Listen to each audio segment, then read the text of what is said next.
In this morning's Health Watch, we are looking at the flu season getting worse just before Christmas. The CDC estimates there have been 4.6 million flu cases across the U.S. since the season began. 1,900 patients have already died from it. That is shocking.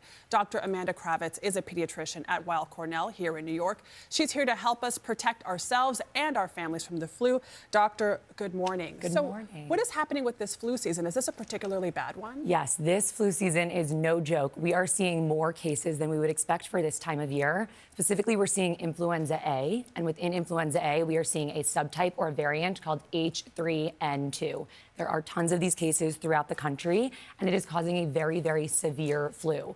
So symptoms that are very intense, they come on really, really rapidly, and it is very contagious. So it is spreading quickly through communities. So is the flu shot designed for this particular strain? So it's a little early in the season to say. There should be some coverage against this strain, but we don't know how good the coverage is against the H3N2 variant that we're seeing. We do still think it's offering protection in the sense that patients who have gotten the flu shot are having decreased severity of symptoms and aren't sick for as many days compared to their counterparts who did not get the flu shot. So 3 children have died so far this flu season. What do parents need to know about the symptoms for their children? And how do you tell the difference between the other thing that's raging right now is norovirus? Every kid seems to be getting norovirus. Totally, and there's definitely some overlap between norovirus and the flu. Norovirus, we think of a common stomach bug, so it's really bad vomiting and diarrhea. It's not often accompanied with some of the other flu-like symptoms, such as the high fevers, like 103, 104 degrees Fahrenheit, also the body aches and cough. So we don't typically see that in norovirus. We do see it in the flu. We are seeing vomiting in children this year, specifically with this variant of the flu, but it's still usually not too hard to tell the difference between the two things. The flu is also lasting longer. So in terms of things for parents to look out for, if the symptoms are lasting a long time, like more than 4 or 5 days, especially that high fever, it's a good idea to call their doctor, their pediatrician.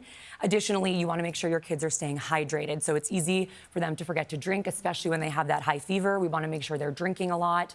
And we also want to make sure that they're breathing comfortably, that cough isn't getting to them, especially for kids with asthma or other conditions like that. So real quick, what do you recommend people do as we get ready for this busy travel holiday? Yeah, so holiday season is always a big culprit for everybody, you know, spreading lots of germs, lots of flu-like illnesses. So number one thing is going to be washing your hands and, of course, using good judgment. So making sure that if you know you or your family member is sick, really not going to that big family gathering, trying to limit exposure. Like I said, hand hygiene is great. And also, if you haven't already, it's not too late to get your flu shot. All right, I know it sounds like a stupid question, but does drinking take the immune system down?